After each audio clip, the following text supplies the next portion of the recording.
Basic Education Minister Angie Motshekga came under fire this week for comments she made about rape to a group of high school pupils at the Prospectus High School in Pretoria. Her comments conflated education with morality. Take a look at this. This government has prioritized education because it knows that it's only through education that we can deal with some of our challenges that are here. Because an educated man won't rape again. Oh, do they? Oh, I thought they need to be a bit civilized, not to do certain things. Now I'm disappointed. But they don't do other things, ne? Oh. So my theory is that the more educated you are, the more sophisticated you are, the less you get involved in wrong things, because you can look after yourself, you can look after your family, you can look after your environment. Right, let's get some reaction now from these remarks as we speak to the Educated Men Don't Rape as this topic expands. We speak to Mandisa, Khanyile as well as Abongile and Nkamisa as we try and make sense. Abongile and Nkamisa from the Center of Applied Legal Studies to get a sense. A very good morning to you. Thank you so much for your time. Rather shocking as we learned and heard this remark from the minister, but she maintains that her remarks were taken out of context. Abongile, let me start with you. What was your reaction and what did you make of this remark? Good morning, Paul. So the remarks by the Minister of Basic Education were rather very harmful and were misleading in the fact that there's no evidence that suggests that education has anything to do with men raping or deciding to rape. So her statement was really harmful in that sense, and it further puts victims or survivors of sexual violence and rape into some sort of a secondary trauma where they themselves don't know whether they were raped because this man is supposedly educated, right? We have even case law that suggests that education or formal education has nothing to do with a man deciding to rape. We remember in 2019 in the case by Chabalala versus S in the Constitutional Court, even Justice Kambebe alluded to the fact that people who rape are people who live amongst us, are people we talk to, are people we share daily conversations with. It has nothing to do with a person's education. So the statement by the Minister of Basic Education were very harmful in that sense when we live in a country where we're still trying to deal with the scourge of gender-based violence and rape at most. Mandisa, what was your reaction to this remark? Firstly, I was shocked. One, because you are expecting political leaders to show some kind of, I don't know, some kind of EQ. You are in a room with children and you are someone who's there as a political leader who's supposed to be leading the Department of Education in particular, and you are sharing these kind of views and had to be corrected by children. I mean, for me, it's one of the demands that we submitted with the total shutdown was that we wanted for all political leaders to be held accountable when it comes to issues of GBV. We wanted to have a state that understands what the GBV crisis looks like and is able to articulate it. So when you have your own political leaders making rape jokes, because essentially she's saying she was taken out of context and it was supposed to be a teachable moment. But for me, it kind of sounded like she's making light of something as serious as rape. And I mean, also, if you look at the context of the fact that a lot of South African children get violated, not just by just educated people, but they get violated by their own teachers.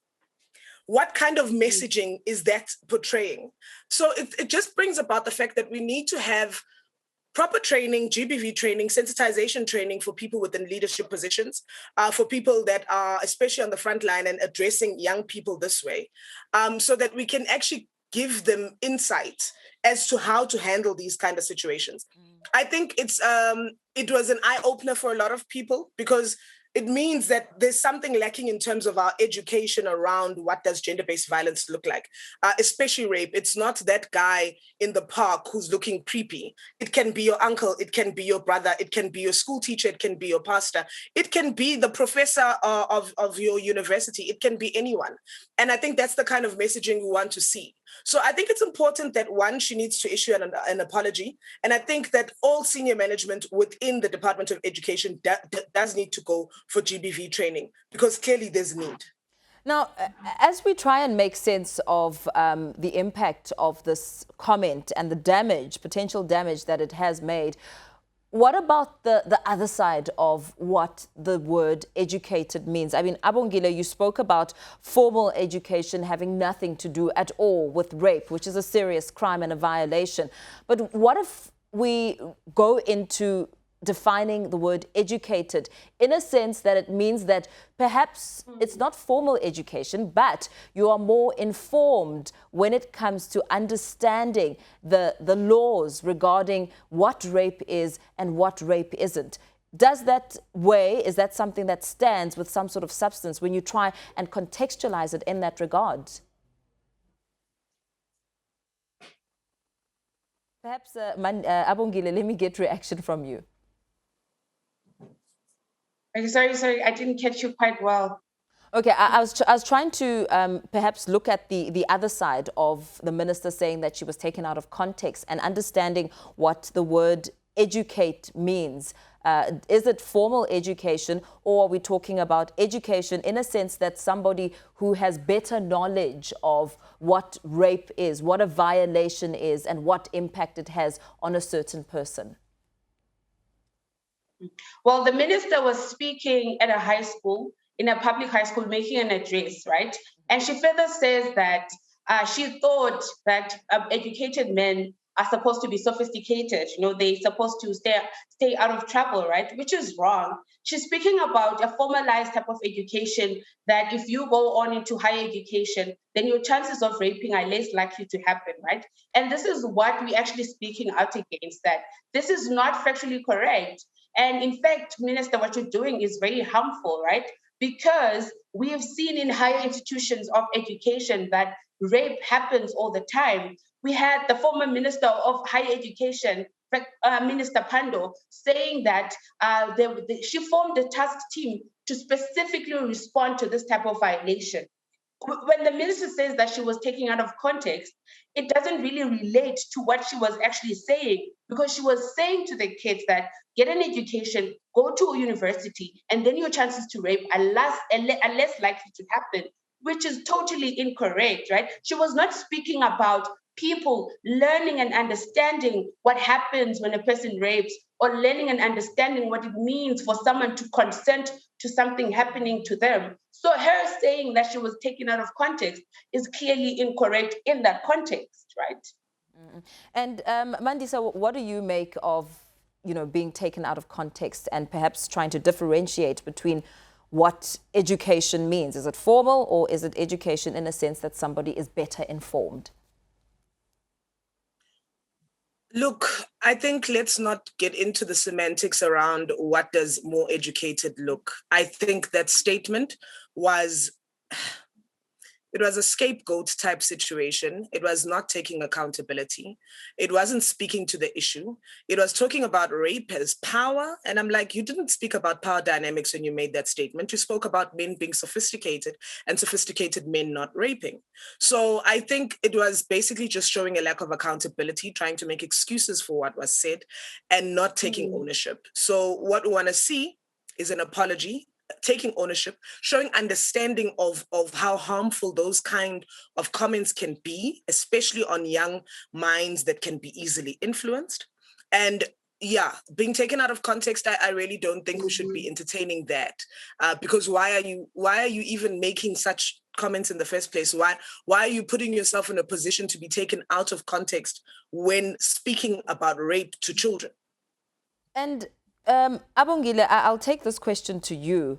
When we try and perhaps demystify or correct the picture and the image that young people or perhaps anyone should have on the notion of rape being committed by sexually deviant monsters with no self-control? You know, what education and work that still needs to be done that you are identifying through the minister's remarks when it comes to this image and this facade of what a rapist looks like? I think, first of all, one thing we should note is that we should stop making light of situations such as rape. We should stop speaking lightly about them. And another thing that we should learn is that rape can happen in any context.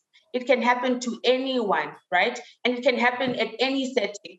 Your level of education has nothing to do with it. And another thing that we need to properly focus on is consent, because there's a lot of education that's lacking around that area where people don't know how to obtain consent or what consent looks like, which then leads them to further violating people in different settings and in different contexts. So there's definitely a need for GBV training, like Mandisa alluded to this fact, right? It's not even about us educating people in our communities and societies. Even ministers themselves need that kind of education. They need to be taught properly how rape manifests itself and how gender-based violence then manifests itself in that context, right? There's still a need for GBV education to be streamlined and also to be centralized for everyone to obtain, because now if we can have ministers who have access to children saying these things is quite harmful to society, right? And it's also harmful to victims who've also suffered in the hands of perpetrators, where they themselves feel like, they're not sure whether they've been violated or they're not sure whether their case makes sense, right? But also people who are put in line to respond to such questions, such as the police, people who have first contact with victims also need to be educated, because we've seen over time how victims or survivors of sexual violence are further subjected to secondary trauma because people who are responding to them don't know what to do, and also they don't understand how rape happens, because to them it has to be something that's violent. It has to be something that really subjects a person to physical harm, rather than dealing with the fact that a person is here to report rape. And very lastly to you, Mandisa, how do we move away from this patriarchal thinking that good men don't rape? Look, I think we've been taught a lot of patriarchal norms in our society, right? The whole good men don't rape, good men don't beat, good men don't violate. And then we are given the story about the scary man in the corner or this monster, to the point that they even make statements like real men don't rape, real men. Well, the reality is that rapists are amongst us. They are everywhere, right? Just like any other kind of violence, be it people who sexually harass and other things. So I think we need to now change our languaging around what does a perpetrator look like. I think we need to, especially with children, help them understand that anyone can be a perpetrator, that there isn't a trusted face, there isn't such thing as someone who's incapable of doing something like that to you. Okay. And when someone does something and violates you against your will, don't doubt yourself, trust it and tell someone.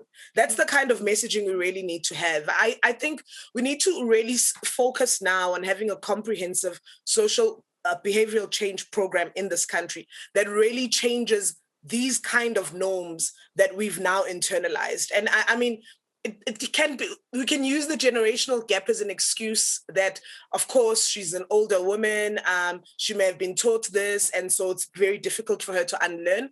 But it is our responsibility, all of us, to unlearn these kind of behaviors. It is our responsibility, all of us, to unlearn this kind of thinking. And we really look forward to an engagement from the Department of Basic Education, one, around an apology, two, around speaking to when do they want to schedule a GBV training so that we can ensure that this kind of thing never happens again.